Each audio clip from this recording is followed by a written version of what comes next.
BNP দেশীয় অস্ত্র নিয়া মহড়া দিয়া বাজারে মাইক নিয়ে ঘোষণা দিতেছে বাজারের খাজনা তাদেরকেই দিতে হবে।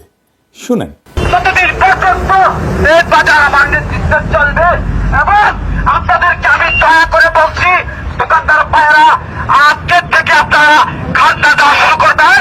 এখন এই মুহূর্তে আমার লোকজন খাজনা উঠাবে, কেউ বাধা সৃষ্টি করলে তাকে প্রতিহত করবো, তাকে তার অনেক প্রসারণ দিতে হবে। তাই সকলকে অনুরোধ করে বলছি আপনারা কেউ এই কাজে এসে পাঠাচ্ছেন না, আমাদের কাজ আমাদেরকে করতে চান। আপনাদেরকে অনেক ধন্যবাদ। আমার জানা সহযোগিতা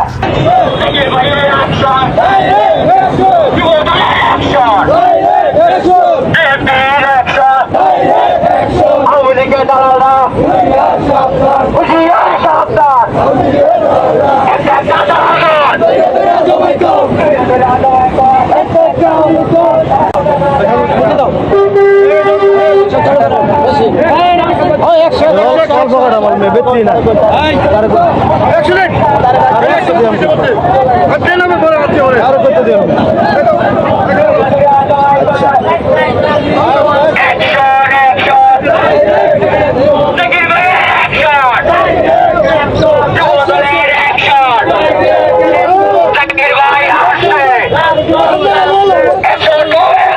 আওয়ামী লীগ বদমাইশ ছিল, কিন্তু চালাক বদমাইশ ছিল।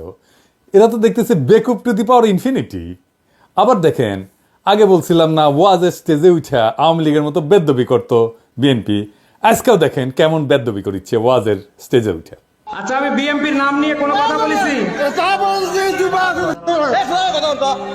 এই ভাই, আপনি কাকে আমি কি বিএনপির নাম নিয়ে কথা বলেছি? আপনি কথা বলেন, বলেন বলেন কথা বলেন কথা বলেন, আপনি কথা বলেন। আপনার সাহস তো কম না।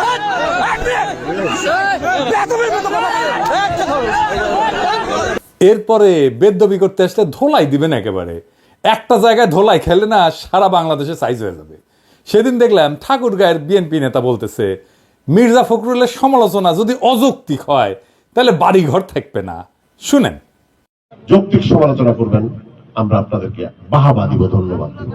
মিথ্যা সমালোচনা করবেন, আমরা আপনার প্রত্যেকটা মানুষের নৈতিক দায়িত্বের প্রতিবাদ করেন। কাউকে ছাড়ে দেওয়ার সময় নেই। তবে একটা জিনিস, মির্জা আলমগীরকে নিয়ে যে কথা তুলবে, আঙ্গুল তুলবে, বিশেষ করে এই অঞ্চলে ওর বাড়িঘর আমরা রাখি। এ বেড়ার নাম মতিউর রহমান, ঠাকুরগাঁ সদর উপজেলার বিএনপির নেতা। যৌক্তিক আর অযৌক্তিক কেমনে বুঝবে? কে ঠিক করবে? বিএনপি তো ঠিক করবে। আর অযৌক্তিক হলে বাড়িঘরে হামলা করবে। রাজনীতিতে সমালোচনা থাকবে না? সমালোচনা তো থাকবেই, অযৌক্তিক সমালোচনাও থাকবে। সমালোচনা যদি অযৌক্তিক হয় তাহলে সেটা জনগণ ধরতে পারবে না? অবশ্যই পারবে ধরতে। তাহলে জনগণের উপর সে আস্থা রাখতে পারতেছে না কেন? এরা উপজেলার নেতা, এরা তো শিখে বড় নেতা দেখে, তাই না? আগা হাল যেদিকে যায় পিছা হাল সেদিকেই যায়, তাই না? দেখেন বিএনপির এমপি কি বলে, কি ভাষায়। দেখেন, কিছুদিন আগে হারুনরে ধরেছিলাম না, ঠান্ডা ছিল কিছুদিন, আবার এসে কইতেছে ক্ষমতায় থেকে দল গঠন করলে পিঠের চামড়া তুলে নিবে। ভাষা বাদই দিলাম। ক্ষমতায় থেকে রাজনৈতিক দল তো খোদ জিয়াউর রহমান করছেন। হারুন যেই দল করে সেই দলের জন্ম ক্ষমতা থেকে। ছাত্ররা কিন্তু খুবই স্পষ্টভাবে বলছে যে তারা দলে যুক্ত হইলে, রাজনৈতিক দলে পদ ছেড়ে দিবে, উপদেষ্টা পদ ছেড়ে দিবে। তাও ভয় যায় না এদের। সমস্যাটা কই? মানে ওরা কি বুঝে না? মানে ছোটবেলায় কি আয়োডিন কম খেয়েছিল হারুন, নাকি বেশি খাইছিল? তো বিএনপির নেতা কর্মীরা ইনকা বেপরা হয়ে উঠছে কেন? টাকা কামানোর জন্যে, আর অন্যকে হুমকি দেওয়ার জন্যে। এই দখলের উৎসবে মানুষজন তো টেম্পু স্ট্যান্ড দল বলে বিএনপিকে খোটা দেয়।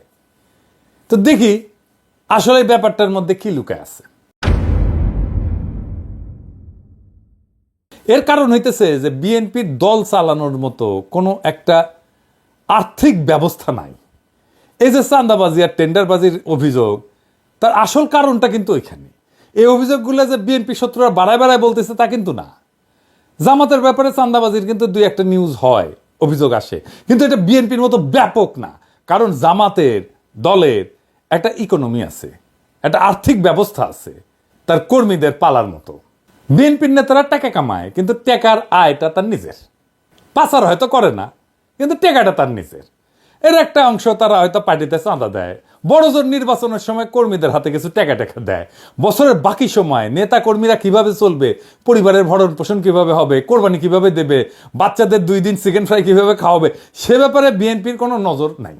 বিএনপির কর্মীরা নিম্নবিত্ত পরিবারের ছেলে মেয়ে, তাদের নিয়ে, তাদের ভবিষ্যৎ নিয়ে দলের নেতাদের কোনো চিন্তা আছে বলে মনে হয় না। আছে কি? আপনারাই বলেন, করে চিন্তা না?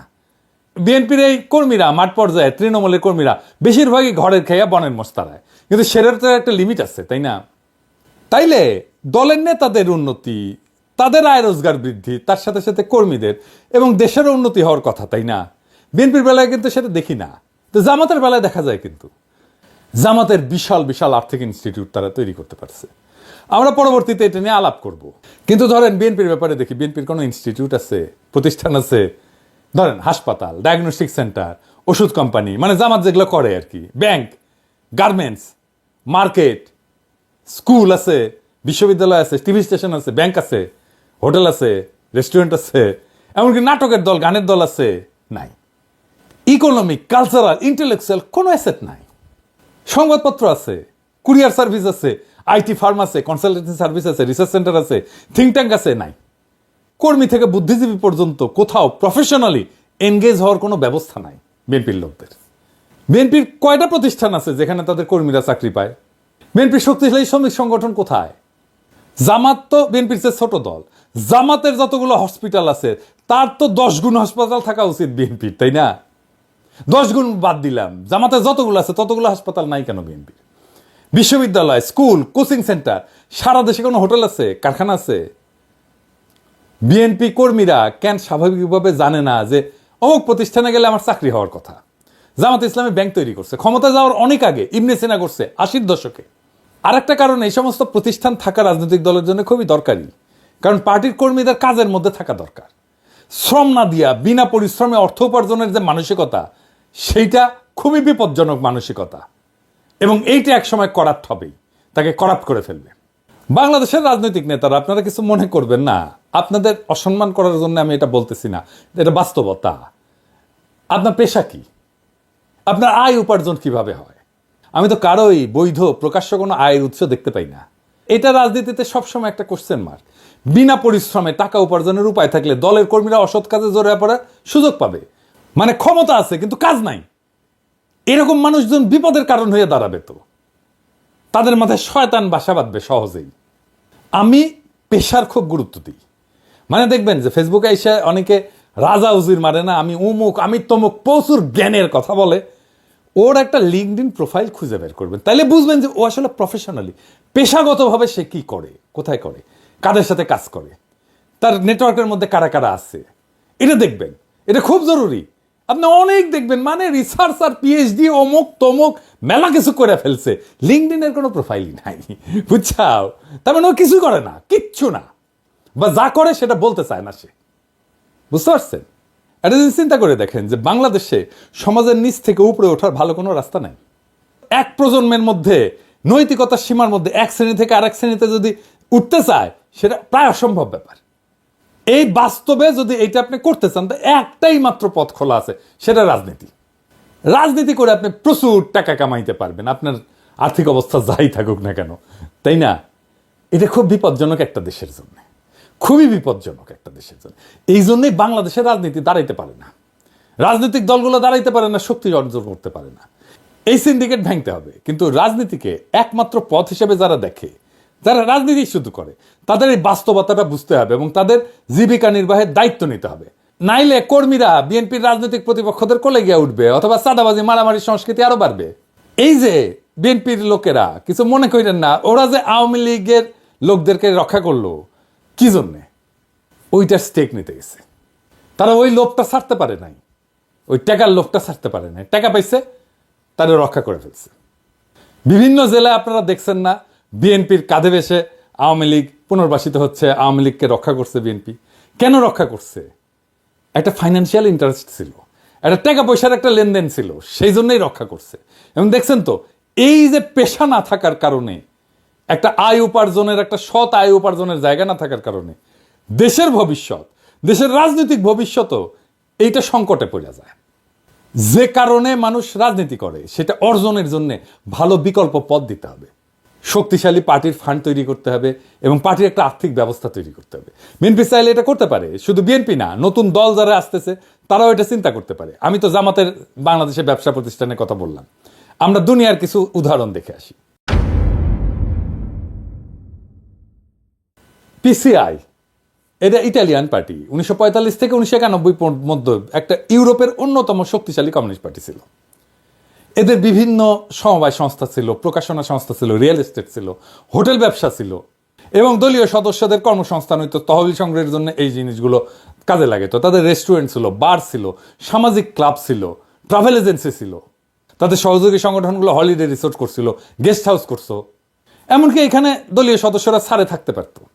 আফ্রিকান ন্যাশনাল কংগ্রেস এএনসির এটার বিনিয়োগ বাহিনী আছে যা বিভিন্ন ব্যবসা পরিচালনা করে এবং এএনসির যে বিনিয়োগ কোম্পানিগুলো আছে তারা হোটেল এবং পর্যটন খাতেও সম্পৃক্ত। বিএনপি বা বাংলাদেশের রাজনৈতিক দলগুলো নিজের ইকোনমি তৈরির জন্য, নিজের আর্থিক ব্যবস্থা তৈরির জন্য কোন পদ্ধতি গ্রহণ করবে সেটা তারাই ভালো জানে। রাজনৈতিক দলের শীর্ষ নেতাদের কর্মীদের ভরসা হয়ে উঠতে হয়। হাসিনার মতো তাদের উপরে জুলুম এবং গায়ের জোরের ছাতা হয়ে ওঠার টাইম শেষ। সেই জন্য নতুনভাবে ভাবতে হবে রাজনৈতিক দলগুলো। তবে এই পদ্ধতির একটা বড় অসুবিধা আছে। আমি সিপিবি ব্যাকগ্রাউন্ড থেকে আসছি জন্য এই পদ্ধতির অসুবিধাটা আমি ভালো বুঝতে পারি। এই সমস্যা জামাতেরও আছে। কি সেই সমস্যা, আসেন একটু বুঝে দেখি। দলের সাথে যুক্ত প্রতিষ্ঠান যদি আমার আয় রোজগারের উৎস হয়, তাহলে আমি ইন্ডিভিজুয়াল এজেন্সি নিয়ে, নিজের একক সত্তা নিয়ে রাজনৈতিক দলে কোনো ভূমিকা রাখার সম্ভাবনা থাকে না, কমে যায়। আমার দলের নেতা আমার যদি বস হয়ে যায়, আমি রাজনৈতিক দলটাকে একটা চাকরি বলে মনে করব। আর আমার বস যদি আমার নেতা হয়, রাজনৈতিক নেতা হয়, তাহলে তো আমি তার কথা সবসময় শুনবো, আমি তাকে কখনোই কন্ট্রাডিক্ট করবো না। আমি জামাতের এক্সাম্পল না দিয়ে সিপিবির এক্সাম্পল দিই। সিপিবির হোল টাইমার আছে, মানে দল থেকে বেতন দেয়, সারাক্ষণ সে রাজনীতি করে, সেটাই তার চাকরি। আমি আসলে হোল টাইমার হইতে চাইছিলাম। 1992 সালে হোল টাইমারের বেতন ছিল 3,000 টাকা, বোধ হয় 2.5 বা 3,000 টাকা। এখন দিবালোক সিংহের একটা মণি সিংহের বেটা, তার একটা প্রতিষ্ঠান আছে দুস্থ স্বাস্থ্য কেন্দ্র, ওইখানে চাকরি করে পার্টির লোকেরা, কমিউনিস্ট পার্টির লোকেরা। দিবালোক সিংহের ওইখানে যে চাকরি করে, সে কি দিবালোক সিংহের মতের বিরুদ্ধে কোনো মত দিতে পারবে? তার বস যেটা বলবে সেটাতে হ্যাঁ হ্যাঁ করে যাবে। তখন এইটা রাজনৈতিক দল থাকে না, ক্লাব হইয়া যায়। আমার অনুমান জামাতেরও এই সমস্যা আছে। এই কারণে দেখেন যে মেজর পলিটিক্যাল মিস্টেক এই দুই দলের বেশি, জামাত আর সিপিবির। বিএনপির আর্থিক অবস্থা দুর্বল থাকলেও তাদের মেজর পলিটিক্যাল মিস্টেক কিন্তু নাই। সম্ভবত এই কারণেই, এটা আমার অনুমান। কারণ দলের সিদ্ধান্ত যারা নেয় তারা তাদের আয় রোজগারের জন্য দলের নেতৃত্বের উপর নির্ভরশীল না। আমার মনে হয় এই আর্থিক ব্যবস্থা গড়ে তোলার ক্ষেত্রে একটা ইনোভেশন আনা যেতে পারে। আমি এটা বিএনপিকে পরামর্শ দিতেছি না, বিএনপি পরামর্শ নিলে নিতে পারে, কিন্তু নতুন দলের জন্য এটা একটা পরামর্শ। এই ইনোভেশনটা কি হইতে পারে? প্রতিষ্ঠানগুলোর শীর্ষ পদে দলের নেতা থাকবেন, এরা প্রফেশনাল থাকবে, তাতে বেটার, ভালো, কারণ প্রতিষ্ঠানটা ভালো চলবে, প্রফেশনালি চলবে। দলের নেতার অধীনে দলের কোনো কর্মী বা অন্য নেতা থাকবে না। আর একটা পদ্ধতি হতে পারে যে এই প্রতিষ্ঠানগুলোতে চাকরি হবে সাময়িক, ম্যাক্সিমাম 5 বছর, এরপরে তারা অন্য চাকরি খুঁজে নিতে হবে। এখানে সে ট্রেনিং পাইলো, এখানে একটা অভিজ্ঞতা পাইলো, সে দক্ষ হয়ে আর একটা চাকরি খুঁজে নিল। অথবা এইসব প্রতিষ্ঠানে যারা কাজ করবে দীর্ঘমেয়াদে, তারা নীতি নির্ধারণী পর্যায়ে কখনোই যেতে পারবে না। তো এটা ছাড়াও তো সমস্যা আরো অনেক। বিএনপিতে এখন মধুর মাছির আনাগোনা, দুর্দিনে কর্মী খুঁজে পাওয়া যায় হাতে গোনা, আর এখন সিনিয়র প্রবীণ নেতারা ধাক্কা খেয়ে মাটিতে পড়ে যায়, তাও খালেদা জিয়ার উপদেষ্টা রিজিভার মতো নেতাদের দেখেন।